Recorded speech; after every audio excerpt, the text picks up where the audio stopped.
Impact था कि 10 घंटे की जो एक ड्राइव कह लें आप वो थी, अब वो बाय ट्रेन 2 से 2.5 घंटे के ऑलमोस्ट हो जाएगी। और लोग इंडिया में ही आएंगे, लेकिन जापानीज ने ये चीज़ नहीं सोची, just because of the reason कि India already developed his trust into Japanese countries. 50 साल के इतने बड़े अरसे के लिए लोन देना और जापान उन पे इतना बड़ा ट्रस्ट कर रही है, इतनी इस तरह से उन्होंने हर फील्ड में अपने आप को मनवाया है। हमें इस चीज़ को अब एक्सेप्ट कर लेना चाहिए कि वो एक डेवलप्ड कंट्री है। They are not undeveloped now, they are developed country because close एक दूसरे के होने के बावजूद इंडिया ने ऐसा ट्रस्ट डेवलप किया, क्योंकि अगर वो वहाँ पे इंफ्रास्ट्रक्चर पे काम करेंगे, अल्टीमेटली ग्रोथ इंडिया की है। उनकी इकोनॉमी को देख के उन पे इतना ट्रस्ट किया जा रहा है, तो बाकी मुल्कों पे वो ध्यान नहीं है जो इंडिया पे किया जा रहा है। पूरे वर्ल्ड का ध्यान है इंडिया पे।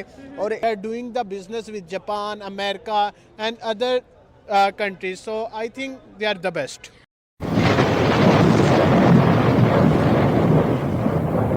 सर क्या कहना चाहिए जिस तरह की राइट नाउ हम डेवलपमेंट की बात करें, इंफ्रास्ट्रक्चर की बात करें, ओवरऑल इट इज़ अमेजिंग। जहां पर एक ट्रेन और एक बस का सफ़र जो है बाय रोड जो है वो अहमदाबाद से मुंबई में 10 घंटे में होता था, अब वो ट्रेन 2 से 2.5 घंटे में कवर करेगी। नो डाउट काफ़ी अच्छा एक प्लान लेके आए हैं। और जिस तरह देखें ना, वो ऑलरेडी डेवलप हो चुके हैं, इसलिए जो डेवलप्ड कंट्रीज़ है ना वो भी वहाँ पे जा रही हैं ताकि हमें वहाँ पे बिजनेस मिले। वो वहाँ पे क्यों इन्वेस्ट कर रही हैं? क्योंकि उन्हें बिजनेस चाहिए। जापान ने इन्वेस्ट किया, उन्हें बिजनेस करिए। इंडिया क्यों इन्वेस्ट करवा रही है? क्योंकि उन्हें वो फैसिलिटीज़ चाहिए। और ये एक बहुत अच्छा मैं कहता हूँ इम्पैक्ट था कि 10 घंटे की जो एक ड्राइव कह लें आप वो थी, अब वो बाय ट्रेन 2 से 2.5 घंटे के ऑलमोस्ट हो जाएगी। और बात कीजिए कि इंडिया की दे ऑलरेडी डेवलप, जिस तरह से उन्होंने हर फील्ड में अपने आप को मनवाया है, हमें इस चीज़ को अब एक्सेप्ट कर लेना चाहिए कि वो एक डेवलप्ड कंट्री है। They are not undeveloped now, they are developed country because they are doing the business with Japan, America and other countries. So I think they are the best. अच्छा, देखा जाए तो 541 किलोमीटर्स का ये track अगर देखा जाए तो डेफिनेटली बहुत बड़ी कमेंडेबल बात है। जब अगर हम लोग राइट नाउ इनॉग्रेशन की बात करें तो ये चीज़ ऑपरेशनल भी होने वाली है बाय 2027। 2 साल के अंदर इतनी हाईएस्ट टेक्नोलॉजी जो है वहाँ पर हमें इस्तेमाल होती हुई नजर आएगी। बट आपको क्या लगता है कि ये जो ब्रिज क्रिएट हो गया है टेक्नोलॉजी का उस साइड पर, लेकिन यहाँ पर हम नहीं कर पा रहे हैं, क्या रीज़न आपको नज़र आती है? नहीं, देखे ना, बात है कि अब हम लोगों की सबसे बुरी आदत है कि हम अभी भी अपने आप को उनसे कंपेयर कर रहे हैं। ठीक है, हमें कंपेयर नहीं करना चाहिए। जब तक हम अपने एम्स, अपने गोल्स के ऊपर काम नहीं ना करेंगे, हम कुछ भी नहीं कर सकते। अगर हम किसी और को देख ही जाएंगे कि वो कर रहा है मैं क्यों नहीं, तो हम कभी भी डेवलप नहीं हो सकते। We have to prove ourselves. हमें सबसे पहले अपने पे काम करना चाहिए, then we are able to do the comparison between these countries. सही है। राइट नाउ देखा जाए तो ऑल आईज जो है वो इंडिया की तरफ जो है वो चली गई है, बिकॉज फोकस क्रिएट कर दिया है इंडिया ने अपनी इस टेक्नोलॉजी के साथ। अगर एशिया में बात करें तो एशिया के अंदर बहुत कम कंट्रीज ऐसी हैं जो कि अपने जो ट्रांसपोर्टेशन है उसको हाई स्पीड तक लेकर गई हैं। और ये चीज़ जापान के अंदर हमें काफ़ी टाइम से नज़र आ रही है, लेकिन अब इंडिया के अंदर आपको नहीं लगता कि एक न्यू कॉन्सेप्ट है जो कि इंडिया दिन ब दिन इंट्रोड्यूस करवाता जा रहा है अपनी कंट्री में?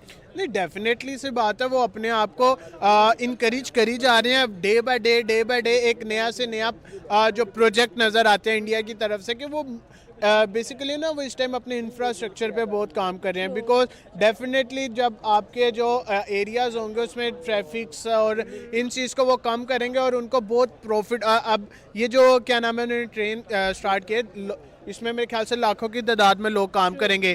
पहली चीज़ अनएम्प्लॉयमेंट ख़त्म होगी।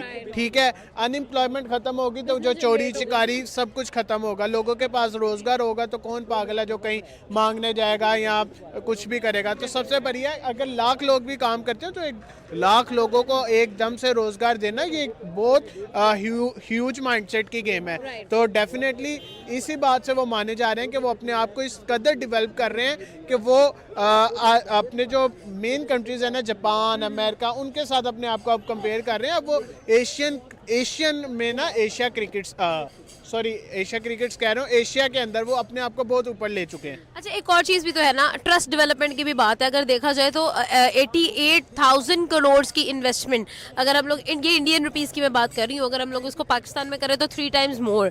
आपको क्या लगता है कि अगर हम लोग इन चीज़ों के बारे में बात करते हैं, 88,000 करोड़ की investment by Japan in India, कैसे ट्रस्ट गेन कर लिया जाता है? अगर देखा जाए तो 50 ईयर्स का कॉन्ट्रैक्ट साइन हुआ है विद 0.1% इंटरेस्ट, और ये बहुत मिनिमम समझा जाता है जब भी हम किसी भी ट्रेड की बात करें। कैसे हो सकता है कि वो लोग इतना ट्रस्ट गेन कर लेते हैं, लेकिन जब हम लोग अपनी बात करते हैं तो ये चीज़ हमें नजर नहीं आती। नहीं, बात ट्रस्ट की है कि वो ऑलरेडी डेवलप है उनके पास। देखे ना, जब भी आप किसी के साथ एग्रीमेंट करते हैं, आपका एक एथिकल एग्रीमेंट है कि आपने उसके साथ ये एग्रीमेंट किया है कि we are doing a business for 10 years, 15 years, 20 years. जैसे इन्होंने 50 ईयर्स का किया almost. 15 years of grace period. हाँ, तो वो देखे ना, डेफिनेटली जब ये एक एग्रीमेंट हुआ, और वो ये बहुत बड़ी इन्वेस्टमेंट है जो उन्होंने इंडिया में की है। जब ठीक है, तो दोस्तों ये थे पाकिस्तानी पब्लिक के रिएक्शन, और आपने वीडियो में देखा नहीं, ये पाकिस्तानी भी मान गए हैं कि इंडिया और पाकिस्तान में अब तो कंपैरिजन नहीं हो सकती। इंडिया पाकिस्तान से हर सेक्टर में बहुत ही आगे निकल गया है, क्योंकि दोस्तों इंडिया में आज बुलेट ट्रेन की बात हो रही है और दूसरी साइड पाकिस्तान में पॉलिटिशियन ही आपस में लड़ रहे हैं पावर के लिए। और दोस्तों फिर भी असल में रूल तो पाकिस्तान आर्मी ही करती है, ये पॉलिटिशियन तो सिर्फ दिखावे के लिए है। और दूसरी बात पाकिस्तानी ने बताई कि आज पाकिस्तान पे कोई भी दुनिया की कंट्री ट्रस्ट नहीं करती। तो इसका रीजन भी यही है कि पूरी दुनिया को नहीं पता कि पाकिस्तान में असल में रूल कौन करते हैं, पाकिस्तान आर्मी करती है या पाकिस्तानी पॉलिटिशियन। लेकिन दोस्तों पाकिस्तान आर्मी ही रूल करती है, इसीलिए तो दुनिया की कोई भी कंट्री या कोई भी कंपनी पाकिस्तान में इन्वेस्टमेंट करना नहीं चाहती, क्योंकि पाकिस्तान एक अनस्टेबल कंट्री है, इसीलिए कोई भी आज पाकिस्तान पे ट्रस्ट नहीं करता। और दूसरी साइड इंडिया एक डेमोक्रेटिक कंट्री है और इंडिया में सिविलियन गवर्नमेंट काम करती है, इसीलिए तो आज पूरी दुनिया की हर बड़ी कंपनी इंडिया में इन्वेस्टमेंट करने के लिए दौड़ती है। और अब तो हर बड़ी कंपनी ने अपना मैन्युफैक्चरिंग प्लांट भी इंडिया में लगा लिया है। तो बस दोस्तों आज के वीडियो में इतना ही। ये थे पाकिस्तानी पब्लिक के रिएक्शन। अगर आपको ये वीडियो पसंद आई है तो वीडियो को लाइक शेयर कर दीजिए और चैनल को सब्सक्राइब करना मत भूलिए। थैंक यू, मिलते हैं नेक्स्ट वीडियो में।